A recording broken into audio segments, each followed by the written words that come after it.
Benzie County is a place full of history and life. Beauty can be found in every corner, whether it be the countless lakes that surround us or the dunes that line Lake Michigan. But beauty isn't found just in the land, but also in the people that give Benzie County life. Benzie County was formed in 1869 and has been called home to thousands of people throughout its 152-year existence. For hundreds of years, the area has been filled with citizens that had stories and experiences worth preserving, but were forgotten. The Remembering Benzie Project has aimed to share and make accessible the stories of Benzie County citizens for present and future generations to hear. As an intern, being part of the project has been fulfilling in that I have gotten to give back to a community that has given so much to me. I was able to interview 4 incredible individuals from the area and help preserve their histories. While there have been an abundance of people that have never got the chance to share the messages they want to leave for future generations in Benzie County, my 4 interviewees were able to. Though each interview was completely unique, each person was able to tell the camera what they wanted listeners to remember about them and what hopes and dreams the interviewees want to come to life in Benzie County. First, the interns for the Remembering Benzie Project were tasked with the Veterans History Project, where we interviewed 2 veterans. My first interview was with a man named James MARX, who was a veteran who served in the Vietnam War. After coming back from Vietnam, he moved to Benzie County. When asked about what message he wanted to leave for future generations, this is what he shared. There's times you do have to go to war, and you have to decide whether that's one of them or not. When I was drafted, there were really only 2 choices. You either went to Canada or you went to war. And there are people that did go to Canada to get out, and at some point you just have to trust your leaders and expect they're doing the right thing. In hindsight, I don't know that they would. But in hindsight, I don't know that they would even agree with that. So it's unfair to me to judge what they were doing at that time, in real time, because I think many of the people who were in favor of the war, maybe in hindsight would say, well, we could have done it other ways, and we didn't have to sacrifice 53,000 Americans. So I would say just try to understand and learn as much as you can, and then you are going to have to trust your leaders. I don't think there's another choice. They aren't always going to be right. Many times they were right. They're certainly right in World War II. They were right, I think, in Iraq and Afghanistan. So this is the one they may have made the wrong choices in, but they didn't know. As unpleasant as it is, sometimes you just have to do what you have to do. And to separate yourself from the person you were before you're in the service and do the things you have to do when you are in the service. And when you're done, you can go back and being a civilian again. There's, I think, a lot of things that Agent Orange has done to people that we don't even know yet because it's not studied. And I think their interest is if, quite frankly, all they have to do is wait another 10 years and we're all gone. So there is no liability or anything that benefits they'd have to provide for veterans. So, and I don't think just Vietnam veterans, I think any veterans. People enjoy this country and the freedoms and everything they have every day. Well, how do you think it stayed that way? It's because people were willing to go and put their life on the line for our country, and I think they're owed something for that. Now, me, myself, I don't think I need anything, but there are others that do. And I think we need to do more for our veterans and take better care of them. My second Veterans History Project interviewee was someone very special and close to me, my great-uncle, Kent Bailey. He also served in the Vietnam War. He grew up in Benzie County, and he still calls the place home to this day. This is what he said when asked what he wanted listeners to remember about his story and what message he wanted to leave. Respect. Respect others.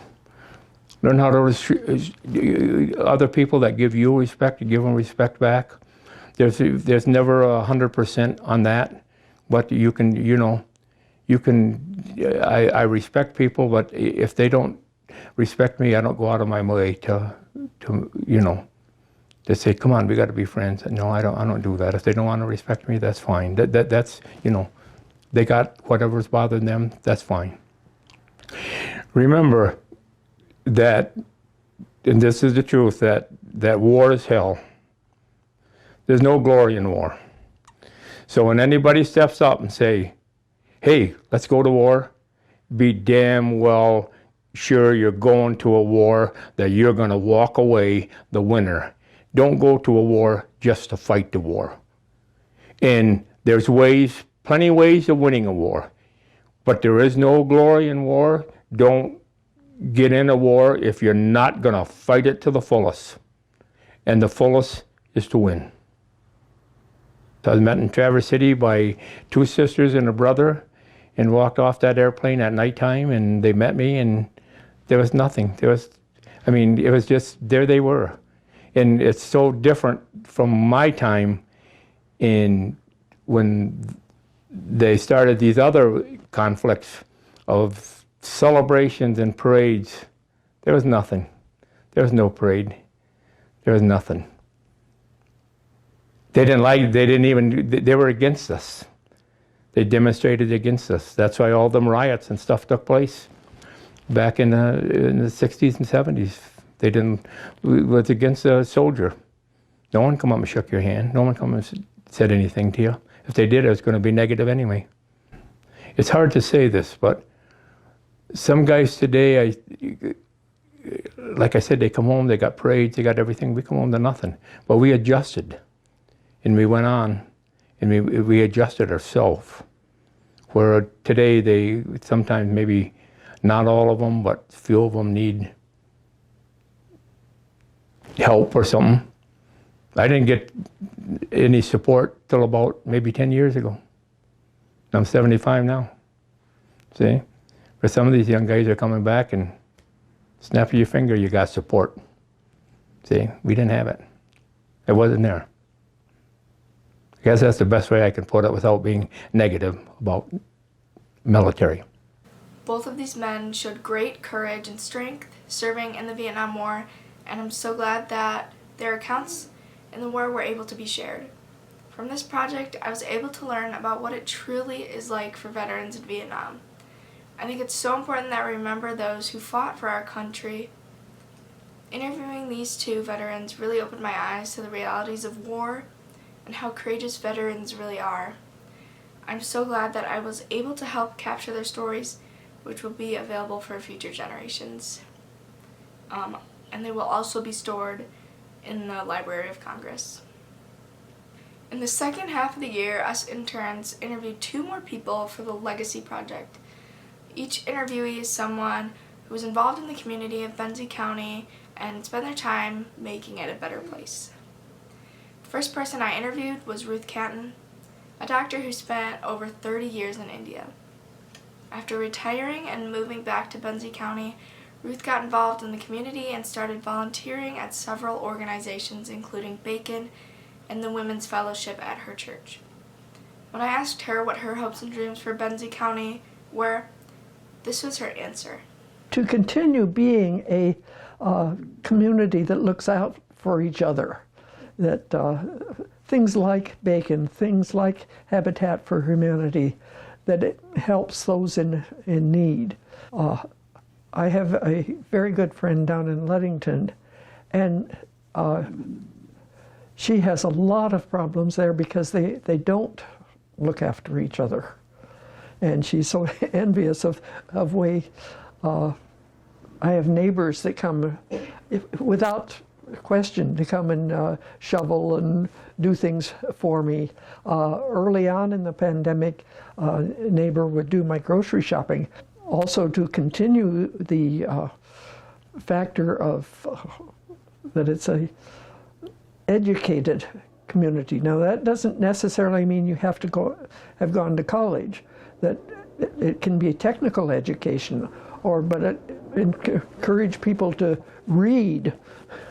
I traveled to India. I've visited every continent there is in the world, And not everybody can do that. I've been very fortunate. But they can visit through books. My last interview was with a close family friend, Deborah FRISBIE. After adopting her grandchildren, Deb became involved with many adoptive service organizations, including the Adoptive Family Service Network. Her passion for helping others is undeniable and very inspiring. This was her response when asked about her hopes for Benzie County's future. My hopes for Benzie County are that we become a more compassionate, caring place to be. That we lay down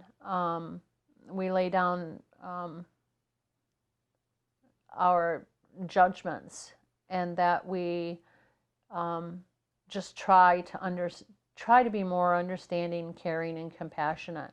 I think, we have good neighborhoods. We have supportive. I look at the ice rink out there and I'm thinking, wow. I remember when the ice rink was down on Crystal Lake, and to see it move up here, and then seeing the gentleman that retired, that did it tirelessly year after year after year, and to see things like that. And now I want to see a community that pulls together like that in all different areas, so that all areas around us have things like that, and that we can be more caring and compassionate. I think we have to invite people to the table at all the opportunities that there are out there.